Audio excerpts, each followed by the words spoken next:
In the late 1920s, there was a strange kind of hope floating through America's cities and towns. People smiled in photographs, radios played cheerful music, and the clatter of industry filled the air with a rhythm that felt almost permanent.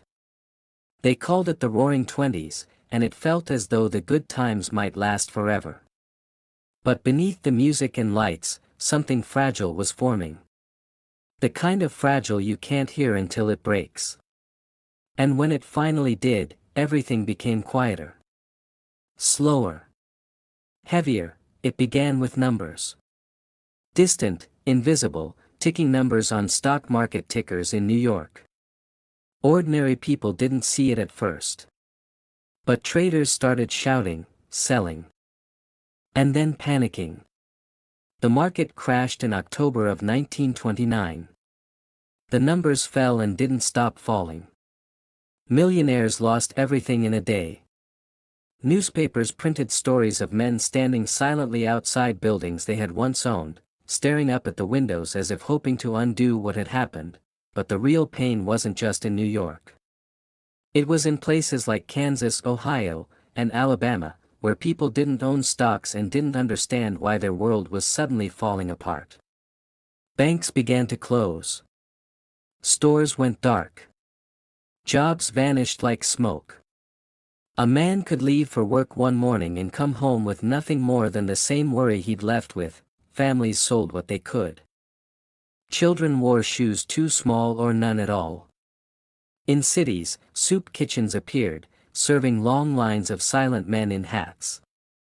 Not criminals. Not drunks. Just fathers. Brothers. Husbands. Standing in the cold, holding tin bowls, waiting for a little warmth. A little kindness. In the Midwest, things were even worse. Not only was there no money, but the very land turned against them. The soil dried out. Crops failed. Then came the wind. The Dust Bowl, they would call it. Black clouds of dust rolled across the plains, swallowing everything. You couldn't breathe. You couldn't see. Dust found its way into food, into lungs, into prayers. People stuffed wet towels under doors and still woke up with grit between their teeth. Some packed what they had into old cars and drove west. California, they said. There's work there. There's sun and fruit and hope. But what they found was more lines. More tents. More signs that read, no jobs. Keep moving. Entire families lived in makeshift camps, surrounded by others who looked just as tired, just as lost. They weren't lazy. They weren't giving up. They were simply waiting. For the wind to stop. For a job to come. For someone to remember them. President Hoover tried to stay calm. He told Americans the worst was over. But it wasn't. The silence of the country grew heavier. In cities, people walked with heads down. In towns, neighbors who once shared coffee now shared shame. One day blurred into the next. There was no dramatic music, no sharp collapse. Just the slow erosion of hope, and yet, in that stillness, strange things began to grow. Strangers began to help each other. Churches opened doors. Children learned how to sew patches and fix shoes. Some towns printed their own local money, so people could trade for bread, for firewood, for medicine. It wasn't prosperity, but it was something. A thread of survival pulling people forward. In 1932, a new name entered their lives, Franklin Delano Roosevelt. He didn't promise miracles. He promised action. And when he spoke, his voice carried warmth through the crackling radios. He talked about the forgotten man. And for the first time in years, people sat up and listened. There was no applause in their homes, no cheering crowds. Just quiet hearts, beating again with a little belief. Roosevelt's New Deal began as a series of programs, designed to do one thing: help people survive. There were jobs to build roads, bridges, parks. There was money for families with children. There were letters sent to farmers with advice and encouragement. It didn't fix everything. But it felt like something real. Even as jobs returned and banks reopened, the shadow of those years never quite faded. The silence, the slowness, the dust, it all left a mark. America had aged. Not in years, but in soul. The cheerful glow of the 1920s had been replaced by something more cautious. More thoughtful. At night, when the radios were turned off and the houses were quiet, you could still hear the wind in some places. You could hear it whispering through cracks in old windows, across empty fields, down alleyways where children no longer played. And those who had lived through it, who had seen fathers cry and mothers go without, they carried that silence with them. It wasn't a story of defeat. It was a story of endurance. Of holding on through the longest nights, waiting for something, anything, to change. And when it finally did, the change came not with a shout, but with a whisper. A whisper that said, "We're still here." The years that followed Roosevelt's rise were like the slow turning of a wheel. Each month brought new attempts at healing, new letters sent from Washington, and new voices on the radio trying to calm the restless spirit of the country. But life didn't transform overnight. For most Americans, it was still the same porch, the same cracked boots, the same search for work that might never come. And yet, the wheel turned. Young men left their towns to join the Civilian Conservation Corps, sleeping in wooden cabins far from home, swinging axes, digging ditches, planting trees. The work was hard and the pay was modest, but they sent their wages back to mothers who cried when they opened the envelopes. In every forest and national park across the country, they left behind a mark, trails, lodges, roads, quiet evidence that someone had cared enough to build something during a time when most were struggling to stand. In the cities, artists and writers were hired to paint murals, to capture the soul of America on crumbling walls and canvas. They drew pictures of workers with tired faces, of families sitting at tables with empty plates but full hearts. Their brushstrokes told stories not found in textbooks, stories of laundresses, mechanics, fruit pickers, and men who once played pianos in jazz halls before the music stopped. These artists weren't seeking fame. They were seeking purpose. Slowly, people began to understand that the country they had believed in wasn't invincible. It could break. It could fall. But it could also get back up, not with fanfare, but with quiet resilience. Community halls that once hosted dances now held food drives. Children who had grown up watching their parents stretch every penny became adults who knew how to make bread from scraps and joy from little things.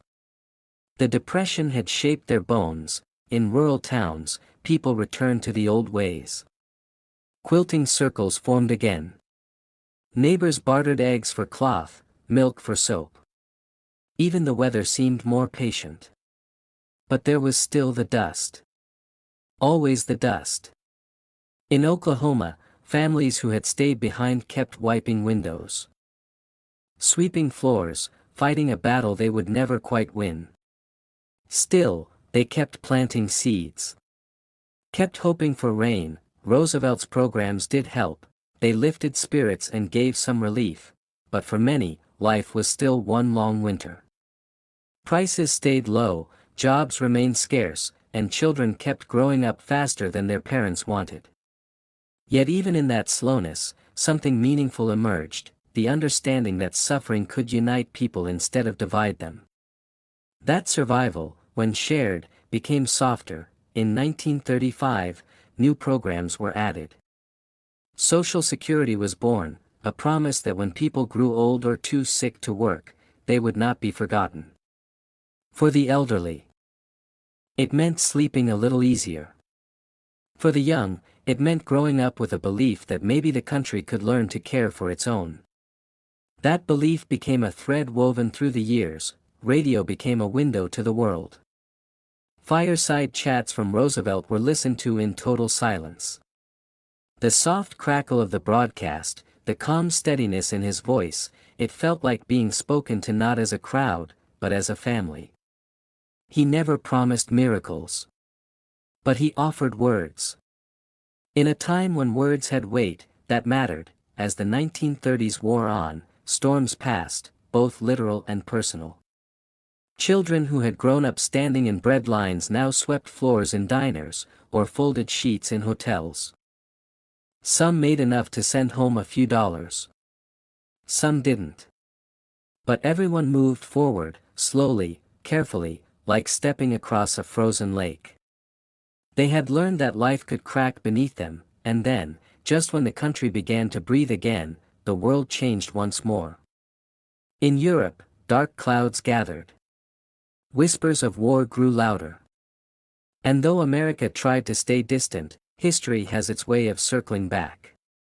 Young men who had only just found work now stood in line again, this time not for bread, but for enlistment, but the Great Depression didn't vanish when war came. Its memory lingered in every household that packed too carefully, in every grandmother who saved string. In every man who kept a coffee can of coins under his bed. The lessons of that decade, of endurance, sharing, simplicity, stayed long after the New Deal faded into history. There were no grand celebrations when it ended. No parades. No certificates. Only a long sigh, a quiet nod, and the gentle return of dreams. People married. Children laughed again. Stores reopened. Fields grew green. Radios played music without static. And at night, when the wind blew gently instead of with anger, those who remembered knew, they had survived. The Great Depression wasn't just an event. It was a season of stillness. A time when America walked slowly, breathed carefully, and learned how to listen to itself. It wasn't heroic in the way movies like to show. It was quiet. Dusty. Honest. And maybe that's what made it matter more. If you asked someone who lived through it what they remembered most, they might not mention the banks or the government or the headlines. They might tell you about their father's hands, cracked and calloused. Their mother's soup, made from almost nothing. The neighbors who left extra wood at their door when they were too proud to ask. Or the time a stranger shared a blanket on a cold train platform without saying a word. These were the real stories. Not written down. Not taught in school. But carried quietly in hearts that still beat a little slower, still pause when they see an empty store window or hear wind howl across a dry field. And as the years passed and those memories faded into bedtime stories, one thing remained. A quiet strength. The kind that doesn't brag. The kind that waits.